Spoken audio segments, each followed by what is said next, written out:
Good morning students. आज हम fifth class में lesson number 11 the three cries के क्वेश्चन आंसर को करेंगे। इससे पहले वाली वीडियो में मैंने आपको इसके लेसन को समझाया था और हमने स्टोरी को अच्छी तरह से समझा था। स्टोरी में क्या था कि एक बूढ़ी औरत होती है और उसको अपने पुत्र का पत्र मिलता है जो उससे बहुत दूर रहता था। और जो बूढ़ी औरत थी वो पढ़ नहीं सकती थी, तो उसने क्या किया कि उसने सोचा कि मेरे घर के आगे से कोई जाएगा तो मैं उसको ये कहूँगी कि पत्र पढ़ के दिखा दे। तो उसके सामने एक योद्धा, एक सैनिक आ जाता है। तो वो उसको कहती है कि ये पत्र पढ़ कर दिखाओ। तो योद्धा जो है वो उस पत्र को जैसे ही देखता है वो जोर जोर से रोने लग जाता है। तो जोर जोर से रोने लगता है। वो औरत क्या सोचती है कि ऐसा लगता है कि मेरे बेटे के साथ कुछ बुरा हुआ है, और वो भी रोना शुरू कर देती है उसके साथ। और थोड़ी देर में क्या होता है, थोड़ी देर में एक फेरी वाला पैडलर वहाँ से जाता है और वो उन दोनों को रोते हुए देखता है, तो वो भी उन दोनों के साथ वहीं बैठ जाता है और रोने लग जाता है। तो इसके बाद एक आदमी वहाँ से जाता है, वो उन तीनों को जो देखता है रोते हुए, तो वो उनसे पूछता है कि क्या बात है, तुम सब क्यों रो रहे हो। तो जो पैडलर होता है वो कहता है कि एक साल पहले मैंने कुछ है ना मिट्टी के बर्तन बेचे थे, तो मैं उस दिन मेरा बहुत नुकसान हो गया था, मेरे सारे बर्तन टूट गए थे। तो मैं उस दिन रोना चाहता था, मैं रो नहीं सका।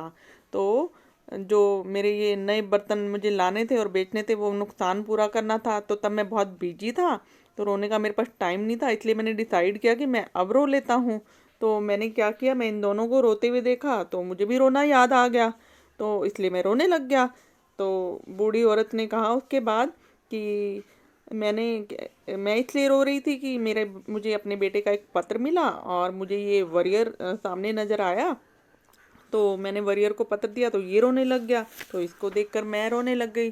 तो अंत में लास्ट में क्या होता है, वो जो वॉरियर होता है वो कहता है कि मैं आपको सब कुछ सच सच बताता हूँ। मैं तो इसलिए रो रहा था कि जब मैं छोटा था ना, तो मैंने पढ़ाई पूरी नहीं की थी। मैं इसलिए, और ये जो पत्र आपने मुझे दिया मैं इसको पढ़ नहीं सकता था, और मैं अपने आप पर बहुत शर्मिंदा महसूस कर रहा था, इसलिए मैं रोने लग गया। तो तो उसने ये सारी बात बताई। तो तब जाकर उसको समझ में आई, वो जो तीसरा व्यक्ति है उसने कहा अच्छा तुम सब इसलिए रो रहे थे। तो बताइए कितनी फनी बात थी ना ये इसमें, कि तीनों सब एक दूसरे को देख के ऐसे ही रोने लग गए। और रीजन क्या था कि तीनों ही पढ़ नहीं पाते थे। तो हमने इस स्टोरी में हमें एक मैसेज भी मिला कि देखो कि हम सबको अपनी ज़िंदगी में ज़रूर पढ़ाई लिखाई पूरी करनी चाहिए। अगर हम पढ़ लिख लेते हैं तो हम दूसरों पर डिपेंड नहीं रहते, निर्भर नहीं रहते हैं। तो ये हमने स्टोरी में पढ़ा था। तो चलिए आज हम इसके क्वेश्चन आंसर करते हैं। आपके सामने फर्स्ट क्वेश्चन है, what did the old women get one day. Old women, बूढ़ी औरत को एक दिन क्या मिला था। वन डे एक दिन, गेट मीन मिला था। तो एक दिन उसको क्या मिला था, एक लेटर मिला था ना, एक पत्र आया था। किसका आया था, उसके बेटे का आया था।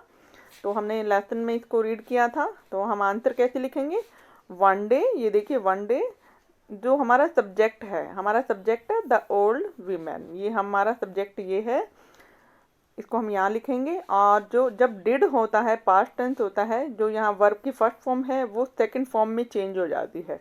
तो यहाँ हमारा क्या बन जाएगा, गॉट बन जाएगा।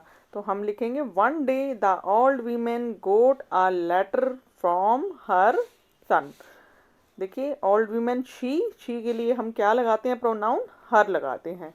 तो हर सन लिखेंगे हम, one day the old women got a letter from her son. आपको यहाँ तक ये समझ में आ गया होगा। अब सेकंड क्वेश्चन देखते हैं हम, to whom did the old women give the letter to read. To whom क्या होता है, किसको दिया।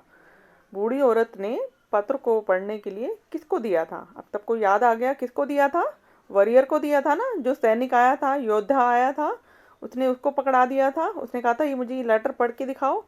तो हम कैसे लिखेंगे इसको, ओल्ड वीमेन, हम यहाँ पर द ओल्ड वीमेन भी लिख सकते हैं, शी भी लिख सकते हैं। तो शी गेव, देखिए डिड यहाँ है तो गिव का क्या बन जाएगा, गिव बन जाएगा, सेकेंड फॉर्म बन जाएगी यहाँ पर। She gave the letter to a warrior, warrior आया था वहाँ पर, टू रीड, पढ़ने के लिए उसने वॉरियर को लेटर दिया था। ये भी आपको क्लियर हो गया होगा। आप प्रश्न number 3, question number 3, why was the old women shocked? Shocked mean क्या होता है? हैरान होना।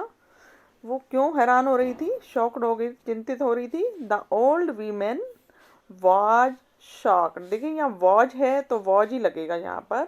The old women was shocked. Third form लगती है यहाँ पर, to see the warrior crying bitterly. Bitterly mean फुट फुट कर रोना, जोर जोर से रोना। क्राइंग मीन रोना, बिटरली मीन फुट फुट कर। बूढ़ी औरत जो थी वो क्या कर रही थी? वो बहुत हैरान हो रही थी। उसको आघात लगा, चोट लगी कि दिल पर, कि जब उसने पत्र देखा और वो वॉरियर जो है वो जोर जोर से उसने रोना शुरू कर दिया और वो सोचने लग गई, she thought that there must be something wrong with her son, कि उसके बेटे के साथ जरूर कुछ बुरा ही हुआ है। ठीक है, यहाँ तक भी आपको ये समझ में आ गया। आप क्वेश्चन नंबर 4 देखिए, who came after the warrior? Who mean कौन, केम मीन आया, आफ्टर मीन बाद में, वॉरियर मीन योद्धा। योद्धा के बाद में कौन आया था? फेरी वाला आया था ना। फेरी वाले को क्या बोलते हैं? पैडलर। अब peddler came after the warrior. देखिए यहाँ सेकेंड फॉर्म है, पास्ट टेंस में है तो केम का केम ही आएगा। अब peddler came after the warrior. फेरी वाला योद्धा के बाद आया था। ये आपको क्लियर हो गया? बिल्कुल वैसे का वैसे आंसर है, बस आप पैडलर लिखना है यहाँ पर। जब भी हु वाला क्वेश्चन आता है तो हमने उसका बताना होता है कि वहाँ पर कौन आया। उसके बाद हमारा question number 5, what things did the pedlar use to sell? Sell mean क्या होता है? बेचने के लिए। थिंग्स मीन वस्तुएं, पेडलर फेरी वाला। फेरी वाले ने, फेरी वाला क्या, कौन सी वस्तुएं बेचा करता था? ठीक है, the pedlar use to sell earthen pots. Earthen pots क्या होता है? मिट्टी के बर्तन। अपने मिट्टी के बर्तन देखे हुए हैं ना? मिट्टी के दिए भी देखे हैं आपने, मिट्टी का घड़ा देखा है, और भी बहुत सारे बर्तन होते हैं मिट्टी के। तो उनको हम क्या बोलते हैं? अर्दन पोट्स बोलते हैं। क्या बोलते हैं? Earthen pots. The pedlar use to sell earthen pots. तो आपको ये 5 क्वेश्चन अच्छी तरह से क्लियर हो गए होंगे। आप इनको फिर से देखिए और इनको अच्छी तरह से समझिए और इनको लर्न कीजिए। ठीक है बच्चों, अगली वीडियो में हम इसकी अगली एक्सरसाइज को करेंगे। तब तक के लिए बाय बाय, थैंक यू।